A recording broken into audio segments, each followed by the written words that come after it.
Mephibosheth was the son of Jonathan. Jonathan was the best friend of King David. Mephibosheth was also the grandson of King Saul. This means that Mephibosheth was born into a royal family. When he was a small boy, about 5 years old, a tragedy happened. King Saul and Jonathan died in battle. There was great fear in the palace. People thought the new king would kill all the family of Saul. In a rush to escape, a nurse picked up young Mephibosheth. She wanted to protect him. But she ran too fast, and she fell. The little boy fell to the ground. His legs were badly hurt. From that day, he could not walk properly. After that day, Mephibosheth's life completely changed. He was taken away to a far place called Lodabar. The name Lodabar means no pasture or no word. It was a dry, lonely, and forgotten place. Imagine the life of this boy. He had once been a royal child. Now, he was living in hiding, without honor, without wealth. He may have felt useless. He may have thought, my life has no meaning. But God had a plan. The king remembers. Years later, David became king. He remembered his promise to his friend Jonathan. He wanted to show kindness to Jonathan's family. So King David asked his servants, "Is there anyone left from the house of Saul to whom I can show kindness for Jonathan's sake?" A servant named Ziba said, "Yes, there is one. Jonathan's son. His name is Mephibosheth, but he is crippled in both feet." Notice this. They did not first mention his name. They mentioned his weakness. They said, "He is crippled." People saw his brokenness before they saw his identity. But King David still wanted to see him. Mephibosheth was living quietly in Lodabar. Suddenly, the king's messengers arrived. They told him, "The king has called for you." Imagine his fear. He may have thought, "The king wants to kill me. I'm Saul's grandson. I'm a threat to him." But he had no choice. He went to the palace. When he entered, he bowed low to the ground. He said, "I am your servant." But David spoke words that surprised him. David said, "Do not be afraid. I will surely show you kindness for the sake of your father Jonathan. I will restore to you all the land that belonged to your grandfather Saul, and you shall eat at my table always." This was unbelievable. Mephibosheth expected death. But instead, he received life, honor, and restoration. From Lodabar to the king's table. Think about this. One day he was in Lodabar, forgotten, broken, poor. The next day he was at the table of the king, treated like a son. Every meal from that day on, Mephibosheth sat with the king's family. His legs were still weak, but the table covered his brokenness.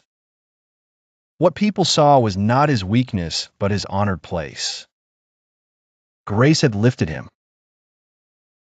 The betrayal. But his story does not end here. Later, David faced a great rebellion. His son Absalom tried to take the throne. David had to flee the palace. At that time, Ziba, the servant of Mephibosheth, came to David with donkeys and food.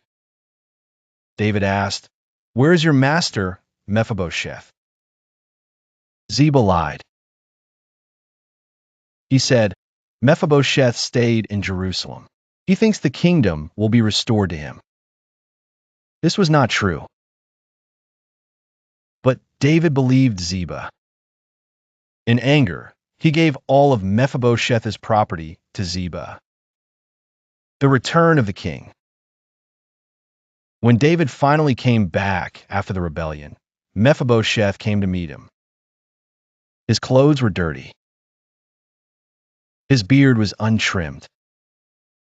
His feet were unwashed. He had been in mourning the whole time David was away. He told David the truth. He said, "My servant deceived me. I could not come with you because I am lame, but I have always been loyal." David did not know what to do. He said, "You and Ziba shall divide the land." But Mephibosheth's answer showed his heart. He said, "Let Ziba take it all. I only care that my lord the king has returned safely." This proved his loyalty and love. He cared more about the king than about wealth or land. The lessons of Mephibosheth. The story of Mephibosheth teaches us many lessons. Our brokenness does not end our story. He was dropped, he was crippled, but God still had a plan. Grace seeks the forgotten. Mephibosheth did not look for David. David looked for him. In the same way, God looks for us when we feel lost.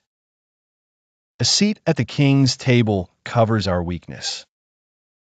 Though his feet were lame, at the table his brokenness was hidden. God's grace covers our weaknesses too. True loyalty is tested in hardship. Even when lied about and robbed of his land, Mephibosheth stayed faithful to the king. He valued the king's presence above everything else. The story of Mephibosheth is not just history. It is a picture of us. We too are broken by life. We too have fallen. We too sometimes live in our own Lodabar, a place of shame, emptiness, or loneliness.